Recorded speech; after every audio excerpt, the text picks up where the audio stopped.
What's up, everyone, and welcome to the Real Ones Canes podcast. He is Brandon O'Doy. Follow him at Brandon_O'Doy. I'm Brian London. Follow me at Miami Radio Beast. Hey, do us a favor. If you're watching this, if you're listening to this, subscribe wherever you are listening or watching.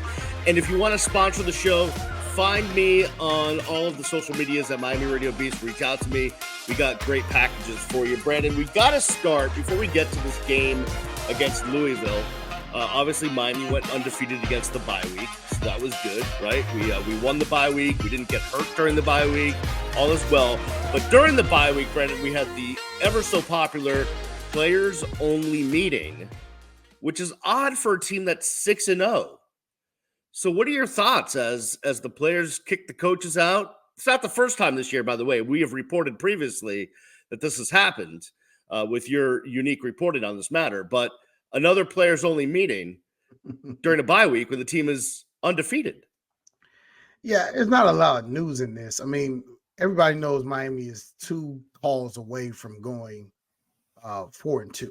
And so if you feel fortunate to be undefeated at this point and you realize a review helped you at Virginia Tech, a play that still boggles my mind, and a review helped you at Cal because, Wesley Bissaint's, hit was not called targeting. You take either one of those calls and you reverse them, and Miami is, -1,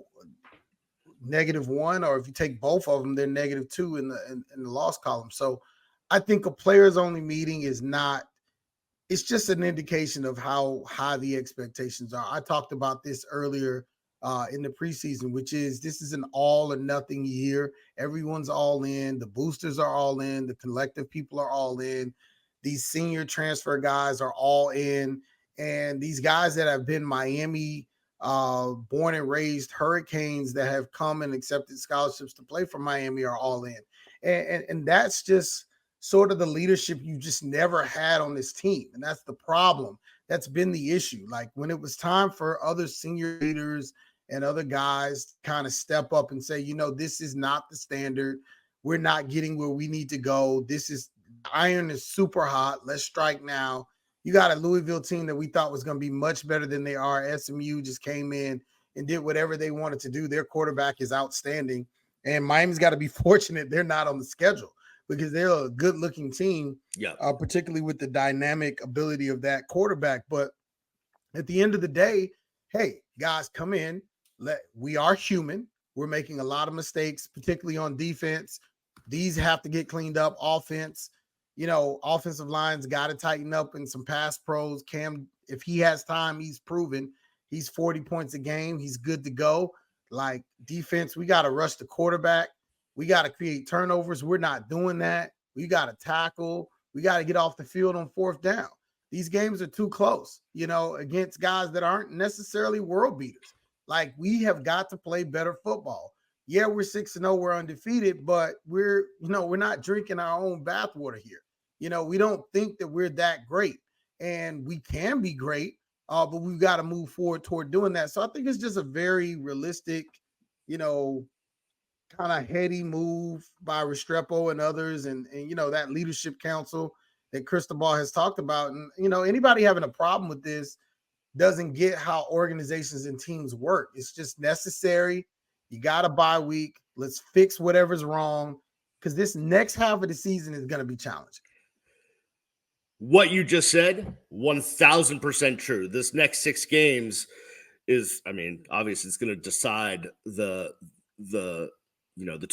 totality of the season. And I would venture to say before I, leave that subject, not to cut you off, but these next 6 games, the opponents are going to be better than their counterpart on the schedule. Because, like, if you cut the season in half and you say, okay, well, who's the Florida of the second half? That's probably Louisville, right? Well, Louisville's better than the real Florida. You get what I'm saying? FSU, FSU would probably be the Florida in this case, maybe the Cal.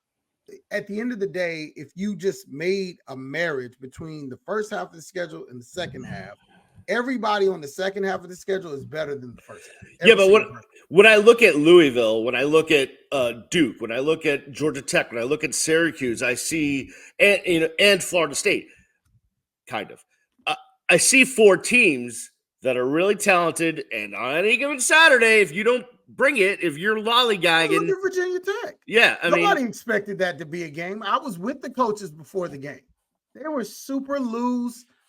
You know what I mean? Like, I think that was a surprise how well and I think Miami's going to get the best game out of people, and they ought to expect that moving forward. I think that's just got to be a thing. Hopefully that was on the agenda of this players only meeting. Like, hey, people want to stop us from, doing this kind of stuff. Like, they don't want us to do this, especially in their stadium. Like, it's become a phenomenon, sort of the, I don't know, what is it from The Walking Dead? I don't watch sci-fi or, I forget what it's inspired by, but, Western Kentucky is now all of a sudden saying that they branded it. Listen, Western Kentucky, I love everybody. Shout out to Coach Vaughn and all those guys over there.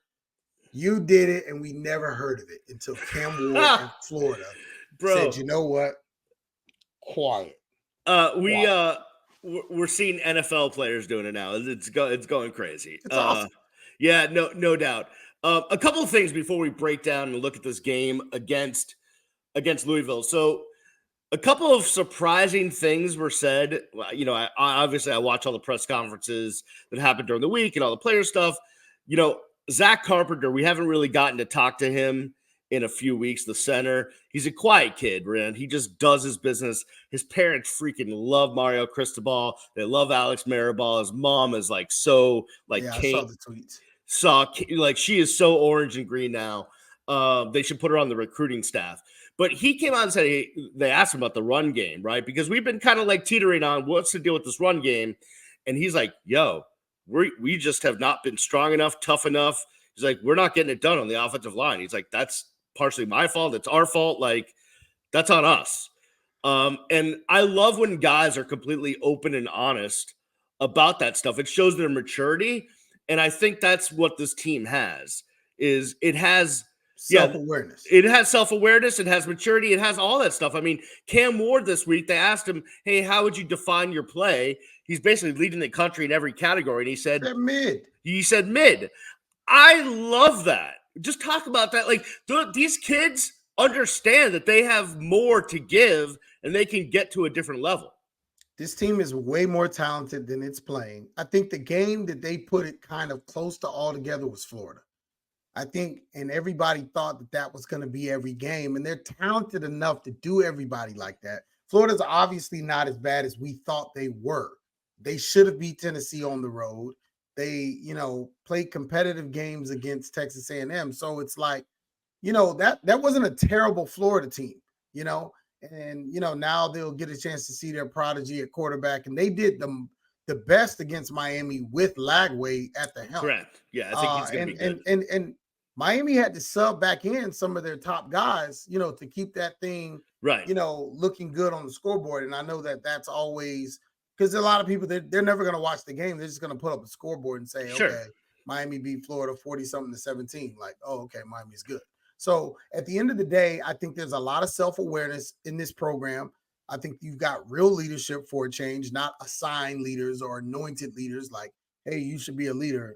Oh, okay, yeah, I'll do that. I think the leaders on this team are the ones who are going to class, doing the things they should do in the classroom, attending meetings, watching film, working out, also making plays on Saturdays. So I just think this is just a completely different team. It's a team-led team and not, a coach-led team. It's a player-led team for the first time in a while. And that's something we just have not seen. Let me interject there because it's a little bit surprising to me because you and I and everybody else knows Mario Cristobal's personality and his attention to detail and his attention to staying on top of it. Every one of these kids so far over the last couple of weeks is hey, no, Coach Cristobal is cool. He's letting us be us. And that kind of was coming from left field for me because when I think of Mario, I'm thinking of a Nick Saban, staying on top of everyone, all that stuff. But he realizes who he has in this locker room. The deal is this. Coach has been around for long enough to smell competence. He knows what it smells like. He knows when people don't have any idea what they're doing or they're not capable. He gets that all he's got to do is make sure these guys are heading in the right direction and they'll take it the rest of the way. No need to overcoach this team. Correct what you need to correct, fix the talents there. And it's for the first time in a long time. And we're saying that. And if you're new to the pod or if you're new to Canes football, you got to understand there's been years of mediocrity, years where going 7-6 and 8-4, and those things were acceptable. Those were unacceptable outcomes for decades here at the University of Miami. And so this is like, we've seen 20 years of this, with the exception of the 2018 season where they started out 10-0. And I guess Mark Richt's first year was it 2018 or 2017? 2017. The years kind of blend together. They do. It's the 10-0 year. I mean, it ain't that hard to know. There haven't been that many of them. So 10-0, and then the first year of Richt, which I believe was preceded by the 10-0 season, where they won 9 games in a bowl game. So I mean, they won 9 games, including a bowl game. I mean, that was sort of the height of Miami football, and then it dropped completely off the face of the earth. 4 consecutive losses, and Richt, was replaced. And so at the end of the day, or he retired, or whatever happened, I don't even remember at this point. But at the end of the day, the University of Miami is in a spot with Coach Cristobal where he smells success. He knows his kids can do what they need to do on the field with some guidance. I think they spent the bye week cleaning up little, things. It's about execution because, I mean, the potential's there. But yeah, I mean, 6-0, I wouldn't say they played great. I think they played great in 1 game, and then they held on to win 2 games. And the other games, they were just outmatched. They were outmatching opponents. Before we take a break and before we get to the game against Louisville, give me one thing on each side of the ball that you expect to be improved on after they've had a little time here to work on the quote-unquote fundamentals and self-scout and do all of that stuff. I could take the bait and say that the run game is going to be improved on offense, but I won't.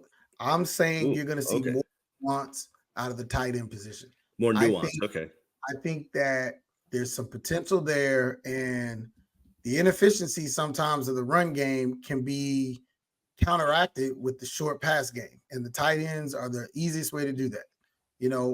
Little short outs, drag routes, the misdirection tosses with, Lofton. There's so much things that can be done, and that unit has played. I mean, we gave them an A last week, I believe. Yeah. And so if that's the case, and the running backs and the offensive line aren't kind of where they need to be yet, then if Cam Ward's an A and the tight ends are an A, let's get it going. And then B, on the defense, I think you're going to see better pass rush. I think there's really going to be a change in that, because if that solves everything. Because if they don't have, a million years to throw back there, this defensive backfield won't look nearly as bad. Mish Powell has looked, woeful the past several games, and he's a great kid, and he's just looked like, wow, get him out of there. I would say this, out of the collective of the entire defensive backfield secondary, there's more guys that have looked not so good than really good, which does not bode well for having a strong secondary. But we'll see if better pass rush. And I think it's not their fault to some degree, because this defensive line was supposed to do more, and they didn't. And so that has to change. And I think part of it also is, I think some guys have been nicked up that will have a chance to be a little bit healthier and have a little more gas in the tank. All right, we'll take a break. On the other side, I want to talk about this game against Louisville, why I did not make this trip, because I have bad juju when it comes to game up there at their stadium, and I could not go back there to revisit this. We'll get into that and more on the other side. You're listening and watching the Real Ones Canes podcast. Welcome back to the Real Ones Canes podcast. He is Brandon O'Doy. Follow him at Brandon_O'Doy. I'm Brian London. Follow me at Miami Radio Beast. Hey, subscribe to the show wherever you are listening or watching the show, and sponsor the show. We can pimp your business wherever you want. Just we'll put your logo right there, and we will pimp your business, no doubt about it. All right, I got to get to this game against Louisville, and we'll break this one down. But Brandon, I originally did book a ticket and a hotel and everything to go to this game, and then I canceled it all because I had bad vibes. Not that we were going to lose this game, but for me personally, because When I was still the sideline reporter, Miami went up and played Louisville in 2006. And 2006 to me is kind of like the demarcation line of like the last, that was it. Like that was the last year of anything that resembled what old Miami Hurricanes football was. Maybe 2005, somewhere around 2005, 2006. And Miami goes up to Louisville. And before the game is old school Miami and starts stomping on the Louisville logo. That did not bode well. And then in that game, nothing went right for the University of Miami. There was interceptions thrown, but Charlie Jones, who was a running back, fumbled the ball going in literally like at the half-inch line. He fumbled the ball. When he was going to have a clear touchdown. It was one of those like no one was even near him, and he just somehow fumbled the half-yard line. And then the whole game turned. And at halftime of that game, I was in the locker room because I was a sideline reporter. I was allowed to be. And something happened that I hadn't seen in a while. And a player stood up and gave the most impassioned speech that I ever saw about we're not good enough. We're not doing things that Miami Hurricanes do. And I thought they were going to come out in the second half and respond to that speech. That didn't happen. That player was Brian Pata. And it was only like a week or two later when he was unfortunately murdered. And that memory just in my mind, I can still see his face giving that speech in that locker room. It just was too much for me. I didn't want to go back there. So I didn't make the trip. But this Canes team, no relation to that Canes team. I don't believe in those things, right? I don't believe that something that happened 20 years ago has any impact on something that could happen on Saturday. So I think this Miami Hurricanes team goes in with a lot of confidence being 6-0, but what they will face is a Louisville team. When you look at all of the rankings, Brandon, these teams are eerily similar in the rankings. The only difference is Louisville has lost the two close games that Miami has won. Louisville lost to Notre Dame by a touchdown, and Louisville lost to SMU by a touchdown. Two close games. They could have won. They didn't. Miami won their close games against Virginia Tech and Cal. That's the only difference right now between those two teams. It's going to be a tough game. No one should be taking Louisville lightly. Yeah, tough game indeed. And at the end of the day, you have to realize, it's still an ACC team, still a team with a tremendous amount of talent. A lot of that talent comes from the backyard of the University of Miami. Isaiah Brown, Ja'Cory Brooks, Yep. via Alabama. Those guys are Miami dudes. They got Kataris Hicks, who's in the depth at wide receiver. These guys would like nothing more. Don Chaney. These guys would like nothing more than to embarrass the University of Miami in Louisville on national television. And so I think I said it before in the first half of this podcast, which is at the end of the day, the University of Miami has to realize, and I think that's what this team-only meeting was about. I think that's why Cam Ward kicked everybody out of the locker room at halftime against Virginia Tech to explain, like, hey, this is not going to be easy. We can't just saunter in, wear this U on our logos, and think we're going to run over teams. We've got to enforce our will. And credit to Shannon Dawson for coming out against Kyle. Now, he got away from it. But, Mark, I'm confusing my marks. Mark Fletcher. I was going to say Mark Walton. Yeah. Mark, Fletcher had one of his best games since being injured last year. Yeah, he looked like he had some burst. He looked like he had some burst. He looked like he was finally back. I'd love to see him after a bye week. Damian Martinez, I don't know. I haven't seen it yet. But I'm not here to diss anybody. I'm not here to, rain on anyone's parade. But the awareness has to continue. And then things are going to continue to go wrong. We talked about that. I didn't expect 2 games of that. But things are going to go wrong. I told you Mendoza would be juiced up. He was. Al got cute, took him out of the game, traded 3 for 7, but that's fine. That's why you play the game. So there's nobody to take lightly, not even Wake Forest and not even Syracuse. At Syracuse may be the toughest game on this schedule, because it's a sleepy, I think it's another Friday game. It's day after, Thanksgiving. Yep. Yeah. I mean, and so much is on the line. You may need that game to get into the ACC championship. Florida State at home, I'm not worried about. They're paying terrible. It's a rivalry. It's going to be packed. It's that night. I'm not concerned about that game at all. Wake Forest doesn't have enough talent, I don't think.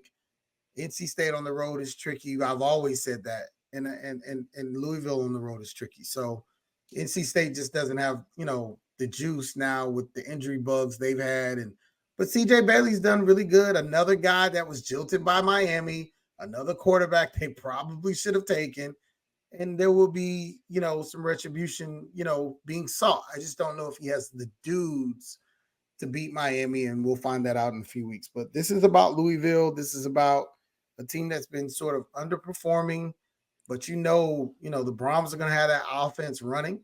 And, this defense has got to step up. They haven't played well in 3 games now. So, yeah. By the way, in the game I talked about back in 2006, the quarterback for Louisville who did it to Miami was Brian Brom, who's now their offensive coordinator, obviously brother of the head coach. So everything, that goes around comes around. Tyler Shugg, who's their quarterback, he's another, he's been around town. He's been to Oregon where Mario Cristobal was his coach, and then Texas Tech, and now to Louisville. So obviously Mario and Alex Mirabal and all the guys that came from Oregon are familiar with Tyler. So, they're gonna have a little bit of an advantage, right? Because they know the kid's DNA. They recruited him, all that stuff. So that could be one thing. But every time we play a team and you look down and it's like, oh, there's Isaac Brown, he's a kid from South Florida. Oh, there's Ja'Cory Brooks, like you said, a kid that went to Alabama first, IMG. He's got all the tools. I always worry about those kids like going off against Miami for one reason or another. Especially can't Brooks. take everything, but Brooks probably should be a king. Can't take everybody, but some guys you can't miss on. And so I think this needs to have understanding. Throughout the years, Louisville has been one of those teams like way back in the day, it was West Virginia, right? Guys were going to West Virginia, like a Geno Smith or whatever, that should have been, stayed in South Florida. And then it became Louisville, right? A bunch of guys were going to Louisville from South Florida, a couple of quarterbacks who may or may not have dominated, that should have stayed in South Florida. Like they have been the team that's like, somehow they come down here and grab guys that should have It's not home. Somehow. They're connections. You got to remember, those 2 teams you mentioned were grabbing guys that are now coaches. So these coaches have, they have pipelines and, relationships with their alma maters. And so, you got a guy that is from Miami who's on the staff at Louisville, and, he is pulling in top quality guys because he has relationships. And so that's going to continue to happen as long as he's working there. He was working at Florida State in Florida. So, it was always bad, but now it's even worse. And so and what hurts it is Miami, South Florida kids have done great at Louisville. Yeah, there's a guy named Lamar Jackson that comes to mind. Eddie Bridgewater. Yep. Those are the 2 guys that I was talking about.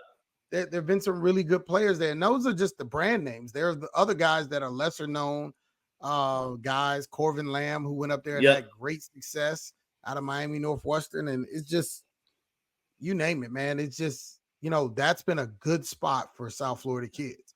So, yeah, it ain't gonna be easy, but Miami has to get it done. For me, I kind of would like to see Miami come out the way they did against Cal and just establish the run. Let Mark Fletcher get going, establish the run, get up, and then, if Cam Ward has to Cam Ward, fine. But I'd like to see some run game against Louisville. That would kind of make me feel a little bit good. And maybe see Jordan Lyle and AJ Allen in the second half run all over a tired defense. That would make things happy. AJ Allen, we haven't seen him in a few games. I wonder why. Hey, those guys get paid the big bucks. I'm not going to question Matt Merritt and Shannon Dawson, but I will say this: need more explosion on the offense, need more tackling and stops on the defense. Got to get to the passer. By the way, it's going to be perfect football weather up there in Louisville. So What, that about 60 degrees? Yeah, no, I think at noon it's going to be about 72 and Oh, sunny. nice.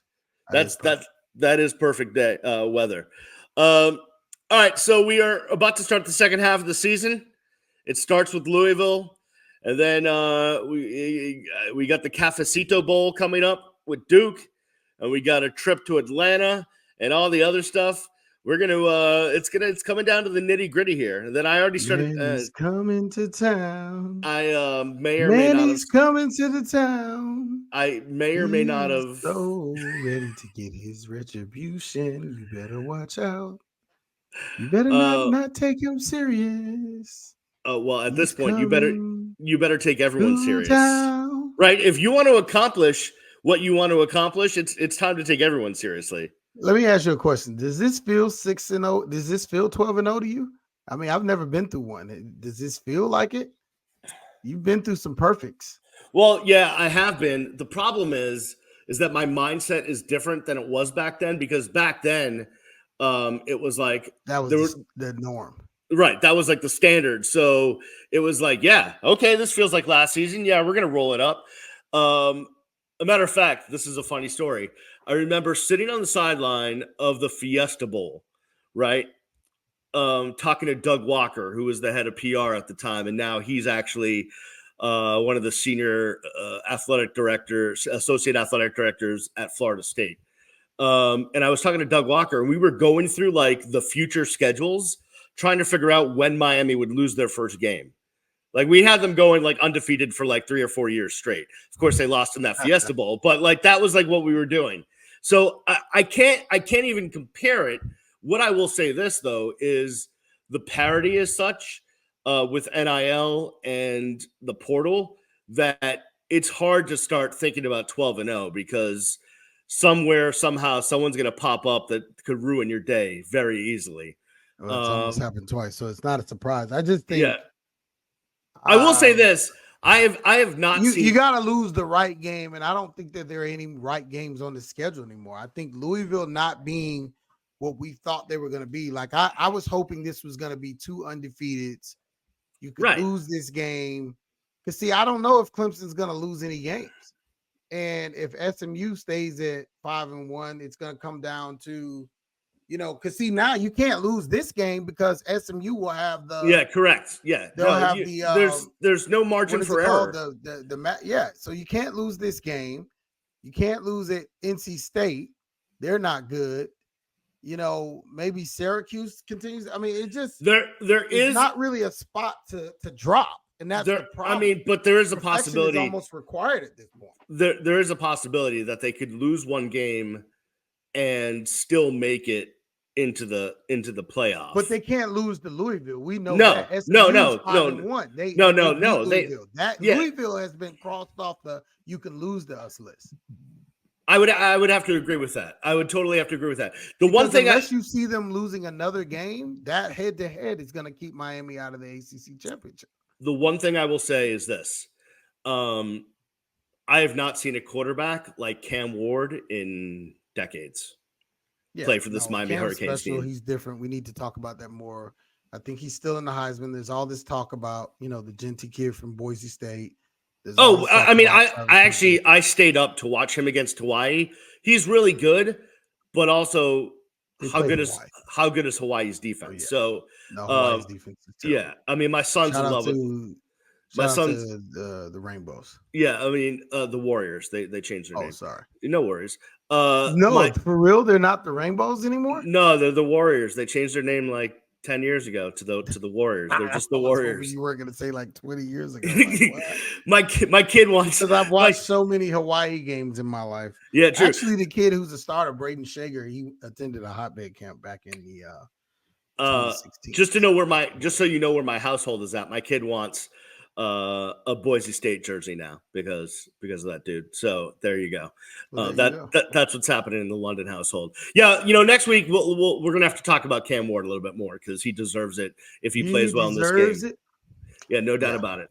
All right, we're gonna get out of here. We will check you. I will check. Also, one of us will update you after the game. It's a noon game, so it won't be in the middle of the night. We'll have my thoughts on Miami and Louisville. Hopefully the Canes get a W. It keeps rolling, and we keep rolling right here on The Real Ones Canes Podcast. Peace.